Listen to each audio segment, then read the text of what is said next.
Bismillahirrahmanirrahim. Assalamu alaikum. I am your history instructor Amna Nawaz and welcome to all of you in your class.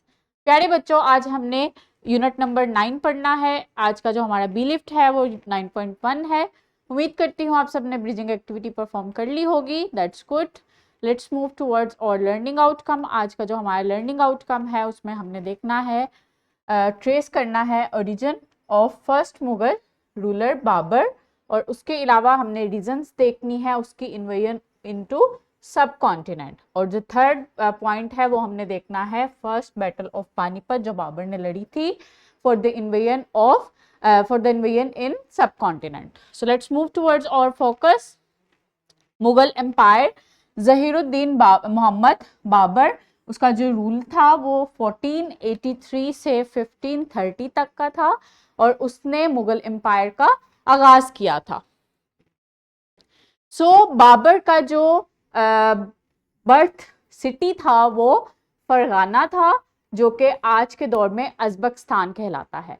Babar को जब वो 12 साल का था तब उसको सल्तनत की जिम्मेदारी मिली थी। उसने समरकंद पर बहुत से हमले किए और उस पर अपनी सल्तनत को कायम करने की बहुत ख्वाहिश की, लेकिन हमेशा नाकाम रहा।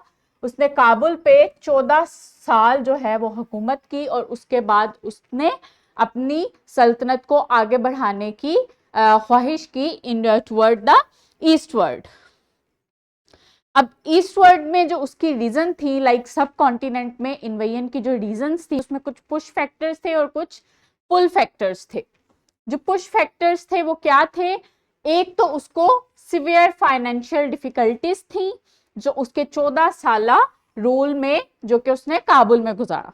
इसके अलावा जो परमानेंट लॉस था समरकंद में, जो उसने बहुत ख्वाहिश की समरकंद में अपनी सल्तनत को कायम करने की, वो जो परमानेंट लॉस था ये भी उसका एक पुश फैक्टर था। कुछ पुल फैक्टर्स थे। एक तो जो फर्स्ट था वो इन्वेजन ऑफ सब कॉन्टिनेंट को एंसेस्ट्रल क्लेम करता था। वो समझता था कि उसका विरासती हक है क्योंकि उसका एक एंसेस्टर तिमूर जो था वो 1398 में वहां पे सक्सेसफुल एक्सपीडिशन कर चुका था। इसके अलावा पॉलिटिकल इंस्टेबिलिटी थी उस वक्त के इंडियन रूलर्स की, जो कि वजह बनी इन्वेजन ऑफ सब कॉन्टिनेंट। और एक डायरेक्ट इनविटेशन था उस वक्त लोधी खानदान का जो गवर्नर था लाहौर का, दौलत खान, उसने डायरेक्ट इनविटेशन भेजा था बाबर को कि वो यहाँ पे आए और लोधी खानदान पे हमला करे और इंडिया पे अपनी हुकूमत कायम कर ले। जो ओरिजिन था वो फरगाना से समरकंद, काबुल, देन लाहौर और आगरा के मिडल पॉइंट पे पानीपत की जंग लड़ी थी बाबर ने। और उसके बाद जो है वो आगरा और दिल्ली वाली साइड पे उसने अपनी मजीद जो है वो अपनी सल्तनत को एक्सपेंड किया था। बाबर और लोधी खानदान के दरमियान जो फर्स्ट बैटल हुई थी इन इंडिया वो 1526 में हुई थी, जिसको बैटल ऑफ पानीपत के नाम से जाना जाता है।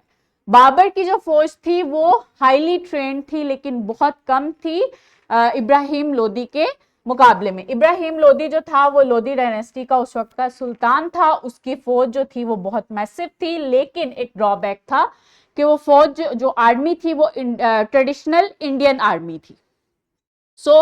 जो बाबर की जो टेक्टिक्स थी जंग लड़ने की वो बहुत हाई, बहुत एडवांस थी। जो फर्स्ट टेक्टिक थी उसकी वो क्या थी? अरेबा में उसने क्या किया? उसने अपनी जो कार्ड्स थी उनको टाइप किया ताकि वो वहां से हिल ना सके और उसकी आर्मी को इंट्रैप ना किया जा सके। जो सेकंड उसकी टेक्टिक थी वो क्या थी? उसने मैच लॉक्स की एक फेंस बनाई थी, एक प्रोटेक्शन बनाई थी अपनी आर्मी के लिए, और कैनन्स इस्तेमाल किए थे जो कि ओटोमैन स्टाइल कैनन थे। और फर्स्ट टाइम इंडिया में जंग के लिए बारूद इस्तेमाल किया गया था। जो सेकंड मेन टेक्टिक थी उसकी वो क्या थी? तो लुकमा, इसमें क्या किया था? इसमें बाबर ने अपनी काइनेटिक फोर्स बनाई थी। जो उसकी आर्मी थी वो काइनेटिक थी, लाइक मोबाइल थी।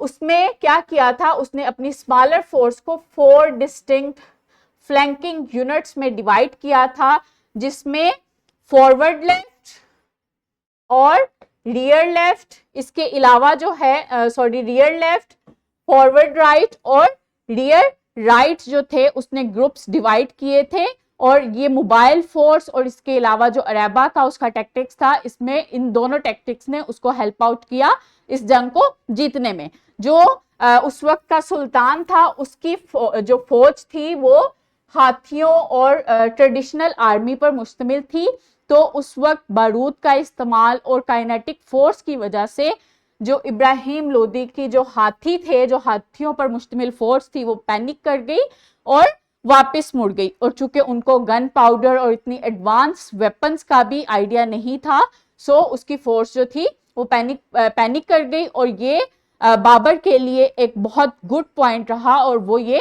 जंग जीत गया। उसके बाद जो है बाबर ने दिल्ली और आगरा के कैपिटल सिटीज पर भी हमला किया और बाकायदा मुगल एम्पायर का आगाज कर दिया इन इंडियन सब कॉन्टिनेंट। तो प्यारे बच्चों, ये वो एरिया था जिस पर बाबर ने हुकूमत की थी इन सब continent at the time of Mughal empire. उसके बाद जो एक्सपेंशन हुई थी वो डिफरेंट जो बाद में रूलर्स आए थे अकबर और औरंगजेब, उनके जमाने में हुई थी। So that's over here, that is your formative check that you have to do on your book, and the next one is formative check and thrive जो आपने अपनी प्रैक्टिस बुक पे परफॉर्म करना है। I hope all of you have done well. We will meet in our next session, inshallah. Allah Hafiz.